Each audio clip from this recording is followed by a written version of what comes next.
Mga ka-crypto, muling nagliyab ang usapan sa XRP community matapos pong magsalita ang investment expert na si Armando Pantoja. Sa isang post, diretsahan po niyang sinabi, posible raw na umabot sa XRP sa $10,000 balang araw. Para po sa karamihan, parang pantasya ito. Parang imposible, parang sobra. Pero dito, nagiging interesting ang usapan dahil hindi po basta hype ang dahilan ni Pantoja. Ang kanyang punto, hindi raw dapat ikulong ang future na XRP sa ekonomiyang meron tayo ngayon. Ayon po sa kanya, malaki ang tsansang magbago ang paraan ng paglikha at paglipat ng value, lalo na kapag pumasok ang mas advanced na artificial intelligence. At dito po nagsisimulang magkaroon ng ibang kahulugan ang presyong $10,000. Kaya yan po ang siyang ating pag-uusapan sa video na ito. At ayan, bakit nga ba mali raw ang umasa sa market capitalization ngayon? Isa po sa unang tinatamaan ng ganitong projection ay ang konsepto ng market capitalization. Karaniwan, sinasabi ng mga kritiko, imposible yan. Sobrang laki ng market cap. Pero ayon po kay Armando Pantoja dito, mali raw ang foundation ng ganitong argumento. Ang market cap hindi po fixed rule ng universe. Ito po ay produkto ng kasalukuyang economic structure. Kapag nagbago ang structure, nagbabago rin ang ceiling ng valuation. Kung mas lumaki ang global liquidity, mas bumibilis ang transactions at mas dumadami ang economic actors. Natural lang na sumabog ang scale ng financial networks. Sa ganitong setup, ang presyong mukhang baliw ngayon, maaring maging normal bukas. Ngayon ay paano naman po inilagay ni Pantoja sa XRP sa kasaysayan ng crypto? Para suportahan po ang kanyang thesis, binalikan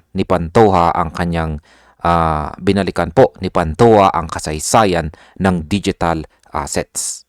Nagsimula raw ang lahat matapos po ang 2008 financial crisis, kung saan gumuho ang tiwala ng publiko sa traditional finance. Ang government bailouts, bank failures, at saka systemic risk nagbukas po ng pinto sa innovation. Dito po pumasok si Bitcoin bilang alternative store of value.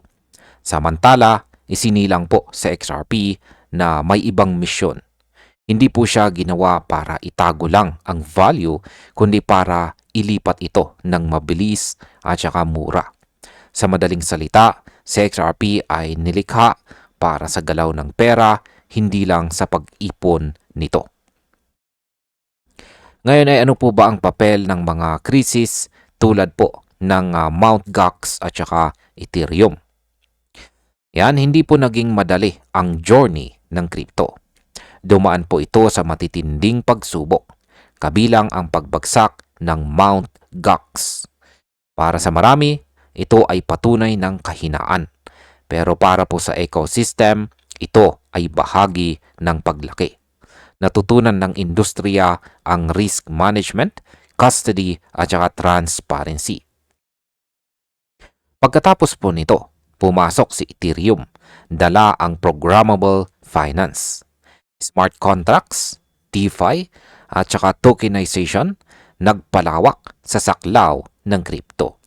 Mas dumami po ang gamit, mas dumami ang mga users at mas naging interesado ang mga institutions. Sa bawat yugto, mas lumalaki ang foundation ng buong market at kasabay nito ay ang potensyal ni XRP. Ngayon ay ano po ba ang AI Singularity at bakit ito mahalaga sa presyo ni XRP? Dito na po pumapasok ang pinaka-radical na ideya ni Pantoja, ang AI Singularity. Ito ang teorya na darating ang panahon ng artificial intelligence ay lalampas sa human intelligence at kikilos sa napakalaking scale. Sa ganitong mundo, karamihan ng economic transactions ay automated. Ang machines talking to machines. Yan. Walang tulog, walang pahinga. Ang tanong ngayon, kaya ba ng traditional banking ang ganitong volume? Ayon po kay Pantoja ay malabo. Kakailanganin ng infrastructure na instant settlement, 24/7 availability at saka global liquidity. At dito niya nakikita si XRP. Ngayon bakit po ba mas gumagana raw si XRP sa mas mataas na presyo? Isa po sa pinaka-controversial na pahayag ni Pantoja ay ito. Mas gumagana raw si XRP kapag mataas ang presyo. Sa unang tingin parang baliktad. Pero kung iisipin, mas mataas na presyo ay nangangahulugang mas kaunting units ang kailangan para ilipat ang napakalaking value.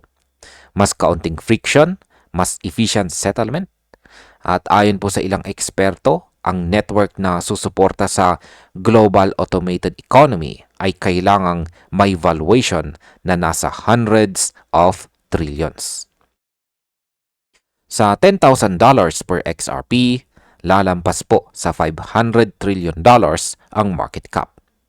Para po sa kasalukuyang mundo, imposible.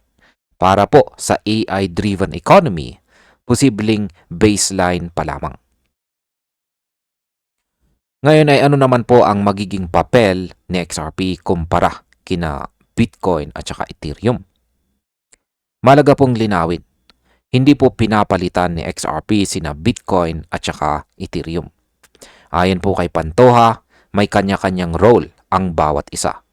Si Bitcoin, long-term store of value, digital gold. Si Ethereum, platform para sa decentralized applications, programmable finance. Si XRP ay iba po ang kanyang laban. Siya ang inaasahang backbone ng global payments. Cross-border, high speed, high volume. Kapag ang mundo ay naging mas automated, mas interconnected at saka mas real-time, mas lalong nagiging critical ang role na ito. At kapag naging critical, tumataas po ang value. At bilang panghuli, ay ano naman po ang aking masasabi tungkol dito. Yan, hindi po sinasabi ni Armando Pantoja dito na mangyayari ito bukas. Hindi rin niya sinasabing sigurado. Ang sinasabi niya, mali ang tanong kung posible ba ngayon. Ang tamang tanong, ano po ang magiging itsura ng mundo sa hinaharap? Kung magbago po ang ekonomiya, kung lumawak ang liquidity, kung mangibabaw ang AI-driven transactions, maaaring mag-iba ang kahulugan ng presyo.